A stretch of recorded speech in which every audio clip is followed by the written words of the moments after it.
Welcome back to Meg's Mysteries. Turnabout.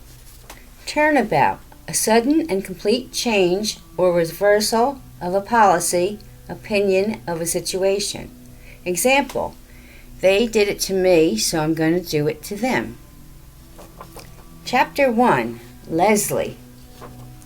My name is Leslie Landau. One afternoon, I was having a glass of wine, thinking of my next adventure.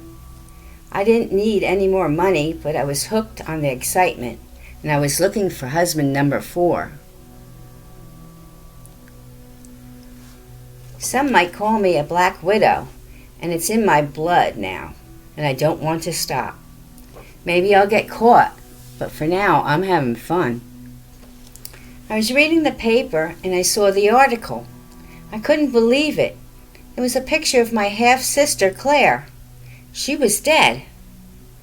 I read that she was on her honeymoon and fell off their boat and was lost at sea. How can that be?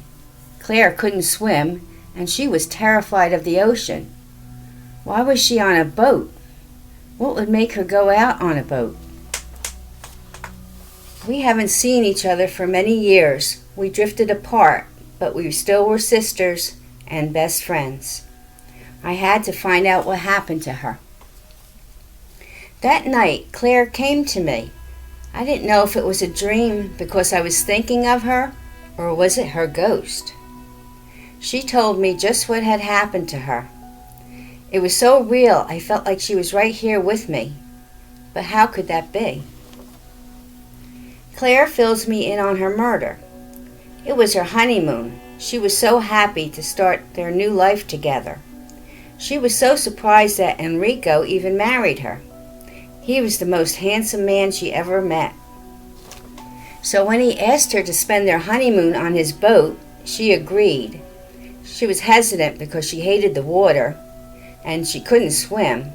She was deadly afraid of the ocean. But for Enrico, she would do anything. He told her she will be his perfect first mate in no time. So on the high seas is where they went, into the sunset. Any other girl would be thrilled, but she was scared to death. It was their second night out. He made a perfect dinner, and they ate under the moonlight. He told her, stay here and relax and enjoy the night, as he went below to clean up. She was standing by the railing, looking out at the dark sea. She was scared of the ocean, but she had her new husband there to keep her safe. She didn't hear him coming up behind her and felt hands on her back. She thought he was going to wrap his arms around her and kiss her. But she felt a push, and she was falling into the Black Sea. As she fell, she saw his dark eyes, and he was smiling. She hit her head on the side of the boat, and then nothing but blackness and cold water and death. Enrico called the Coast Guard. She must have fallen off while he was in the cabin. He looked everywhere, and then he radioed for them. She was gone. There was a search, but no body was found. But they did find her blood on the side of the boat. He had it all planned, and he got away with it again. The police looked into it and found out he was married 3 times before, and all his wives died in a fatal accident. They still had nothing on him. Some had health problems, and others, they were just a horrible accident. I woke up. I thought it was all a bad dream, but Claire was still there by my bed. I know now she's a ghost, but I'm not afraid.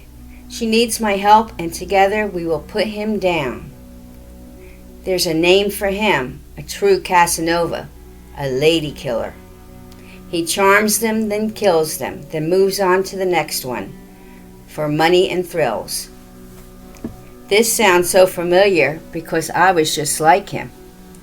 But this time he picked the wrong victim. I know exactly how to get Claire's revenge.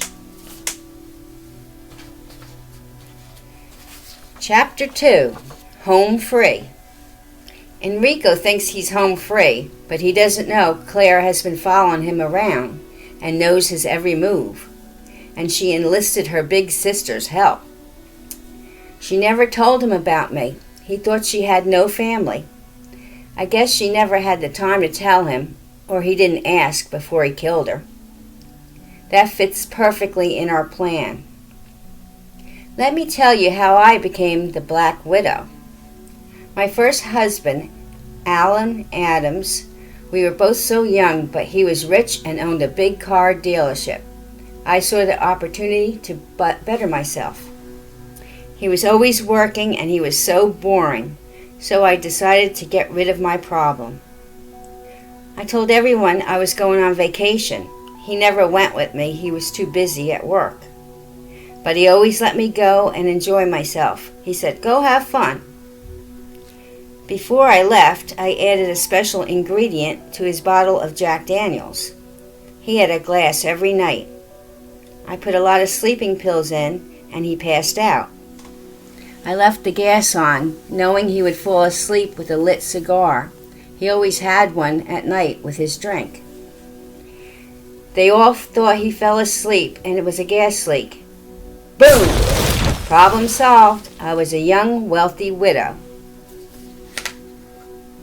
Husband number 2, Ronald English.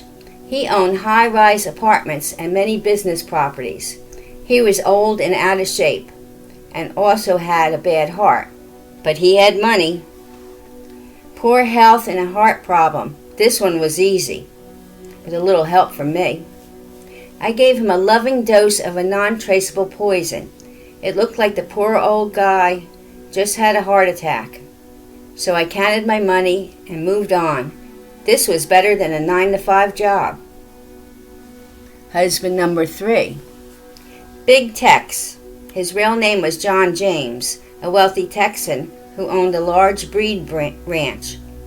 He bred horses for the rodeo, and he also owned the rodeo. But Big Tex loved his chili and his bourbon and branch, so I made him a real spicy treat with my special kick to it. I crushed up deadly oleander leaves in it. Everyone knew I never cooked, so they didn't tie anything to me. Bye-bye, Tex. Hello, millions. I can't believe I got away with that one. I was free and clear. Oh, so much bad luck, you poor girl. All those husbands. But I also changed my name and information with all of them, so there was no connection to their death. I took the money and disappeared. I'm telling you this so you know I know how to get rid of Enrico. Chapter 3, The Trap. So I'm on vacation drinking a tropical drink and enjoying the ocean breeze. I'm in paradise. Bahamas is a wonderful place this time of the year. I noticed him right off.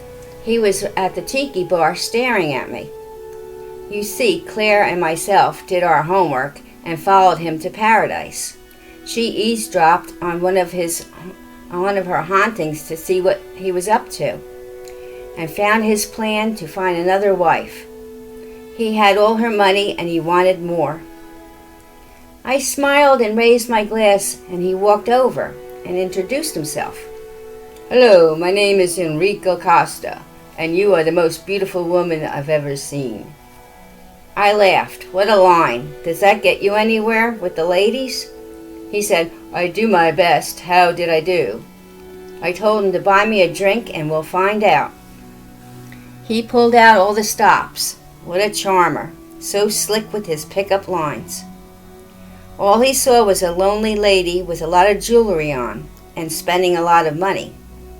We spent a lot of time together, and I told him it was time for me to leave my vacation. It was at its end. That night, he said, "I can't let you go. I can't live without you. Let's get married right here." Chapter 4. He still thinks he won and married another wife and gold mine. He has no idea who I really am. He doesn't know I'm Claire's sister. But he will. I will inform him and let him know exactly what he took from me. Time is running out for this Casanova. My plan was that he told me once on our first date that he loved to dive and go out on his boat. I told him, I don't know how to dive, but I would love you to teach me. I would want to do the things that you like to do. With Claire's help, I found out he was going to take me for an ocean ride, so this made it easy for him. But in reality, it works for my plan. Get him out there and make him tell me just what he did to her. Of course, he'll try to lie and make up some excuse, but I already know the truth from her firsthand. I want to see his face when he finds out who I am. He thinks I'm stupid, but Claire and I will have the last laugh. I'll have my trusty gun with me and slip him a surprise in his glass of champagne to make him more manageable. I'll tell him everything, then shoot him, weigh him down, and dump his body in the cold ocean. No one will ever find him, just like he did to Claire. No one will know that we go out on the boat, and I will just vanish like before. So we took a long, relaxing ride out to his perfect diving spot. He said, "This is a beautiful place to teach you to dive." I told him, "Let's have a toast first. I want to thank you for teaching me and sharing your passion with me." He popped the champagne, and I filled the glasses. I waited till the pills took effect, then pulled out my gun. What a shocked look! He froze with fear. "What's happening?" I told him everything, and that I knew he was going to kill me. Now he knows exactly who I am and why he has to die. He tried to sweet talk. When that didn't work, he started to cry. And then he got angry and said, "They were all looking for it. I made their miserable lives better." That's when I shot him, weighed his body down, and dumped him overboard. I went back in and docked the boat and left without anyone noticing me. I don't think anyone will miss him. He also used fake names and information. I vanished without taking anything from him. His money could rot in the bank. He took something more precious than money from me. My sister, my best friend, and my only family. I got away with it again and got justice for Claire. She can move on now. I don't think I'll be seeing her again. I know where she will be heading, heaven. And you know that's not where I'm going to be heading. Now I'm on a beach, sunning myself and having a tropical drink, but not looking for love anymore. It's time to hang up my black widow gloves. This murder took the fun out of it, for now, until I get bored again, or get caught.